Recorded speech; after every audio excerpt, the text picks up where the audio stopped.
In today's Leeds news, injury update for Leicester clash, new Huddersfield boss takes aim at Leeds, new academy director appointed, and finance expert on Leeds' place in world football.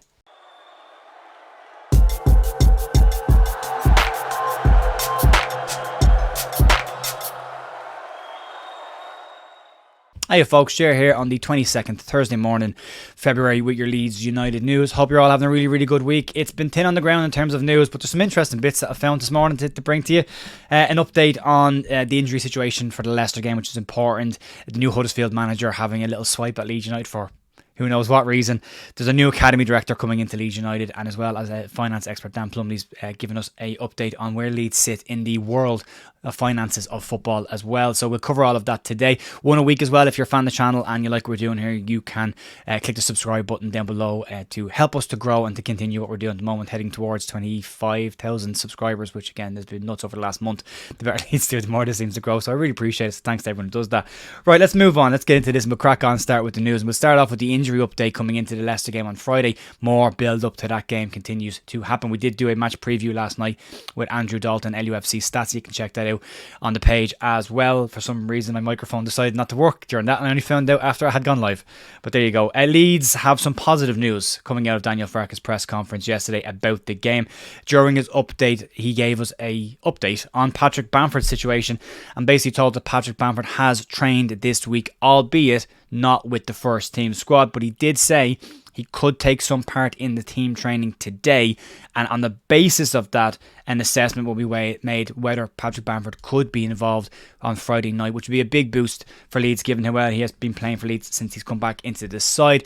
There is possibility for some 40 Daniel Farke-esque chess going on here and some mind games. Daniel Farke earlier this year did tell us that Georginio Rutter would miss a game as well, and then Georginio Rutter started the match. This could be both sides of that coin, maybe teeing Leicester up to thinking Patrick Bamford will start in that game and then not be in the squad at all because of the injury, or that he could actually start and the injury is not as bad as we thought it was. So there could be some stuff going on there, or it could just be exactly as he said it. He could just be going back, but we'll have to wait and see. Also, some good news came out around Pascal Struijk's situation as well, with Farke saying that he has been given the green light to increase his training load after consultants gave him the go-ahead this week. What that means is Pascal Struijk could be back in contention for Leeds United after the international break, which would be another strong boost heading into the run-in of the season. Also, in other ones, Karl Darlow is back in training, although Daniel Farke said he is building up his fitness minutes before he's included back in the team squad, but should be back for the Chelsea game. And Jayden Anthony, fully fit, raring to go, and back in team training and back in contention for the game on Friday night against Leicester, which would be a big boost for Leeds as well. Leeds have had 2 goalkeepers on the bench recently. It's nice to have a full selection of players. Anthony has come off the bench quite a lot this year and has made an impact in some games as well, so nice for Leeds to have that option as well. Moving on, this is a strange one. I just wanted to include this because I read it this morning and thought this is nuts. The new Huddersfield manager, which is not really Leeds related, but he's decided to make it Leeds related. He's had a bit of a swipe at Leeds United in a very unusual and unnecessary move in his first press conference. Andre Breitenreiter appears to have taken a shot at Leeds when asked a question that wasn't related to Leeds at all. First home game for Huddersfield will be against Leeds United, and the manager was asked if people in Germany know about Huddersfield, and Breitenreiter decided to have a little swing at Leeds in his answer. What he said was, "Yes, I read in the newspaper yesterday they told everyone about Huddersfield and me because of David Wagner, the promotion in 2 years in the Premier League. Many people know about Huddersfield, more than Leeds United." A very Donald Trump-esque moment there, and a very unusual answer to a question. And then, to those who don't know, we should point out Leeds United managed by 2-time championship winning manager Daniel Farke, who is German, and had Robin Koch, a German international, play 3 years in the Premier League with Leeds as well. So if I have lots of German friends as well who know lots and lots about Leeds United, so just a very bizarre answer to a question. Maybe he's trying to stir up some rivalry there again before the game in a couple of weeks. Seems like a strange one. Really did. So I just thought I'd bring up to date on that one. I thought it was nuts. Answering a question that you weren't asked. There you go. In some news that is very much Leeds related and very much around the restructuring that's going on behind the scenes at Elland Road, Leeds United could be in line for a brand new director of academy. According to training ground guru, Liverpool's head of coach development, Martin Diggle, will be appointed as the Leeds United new academy director. Diggle has worked for Liverpool for 5 years in a head of coach development role and has been a support for all coaches around the club there as well. Before that, he spent 9 years working with the FA in what was titled as the head of professional game coaching as well. Diggle will replace Adam Underwood, who earlier this year in July moved into the head of football operations role at Elland Road. This is another restructuring move that adds another cog to the wheel behind the scenes and what Leeds are trying to build up that infrastructure behind the scenes under the 49ers and Greta Steinson's team as well.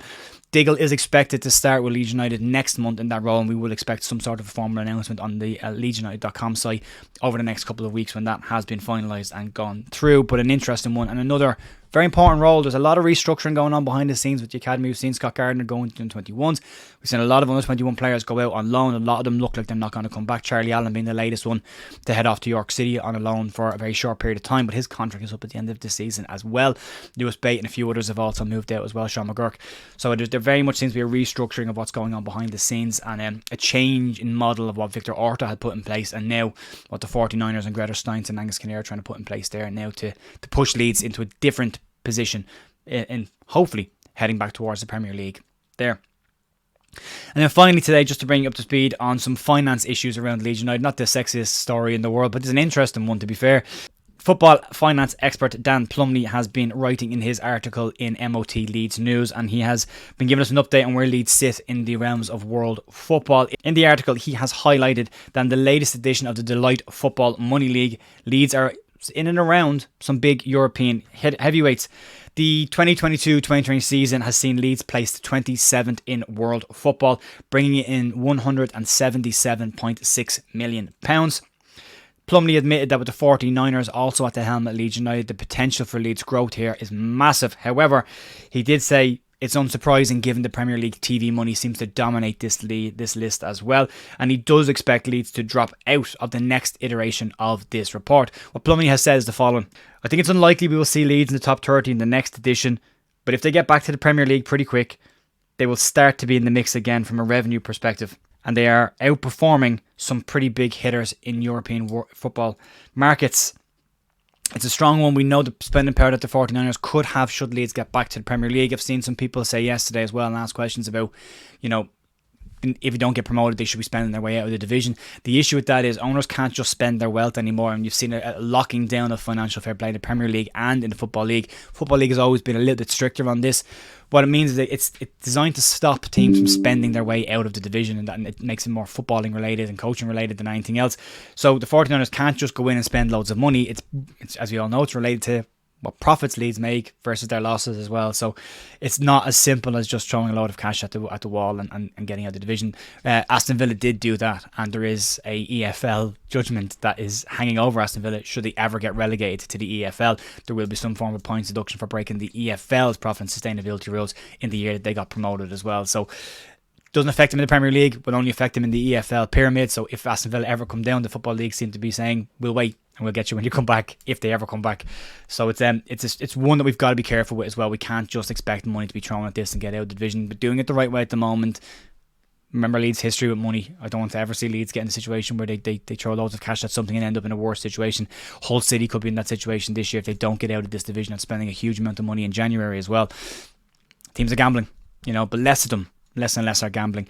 That's going to be it for me today, folks. Massive thanks as always for supporting the channel and watching the news. The match preview, Andrew Dalton, is available down below if you want to check that out, as well as yesterday's news video as well, with some updates on some of the exiles at Leeds United who will be heading out of the club and what the future looks like for them. More to come next week. We'll be back tomorrow morning with more Leeds news in the build up to what is going to be the biggest game of the season for Leeds United. Have a cracking rest of your day, and I'll talk to you tomorrow. See you then. Bye.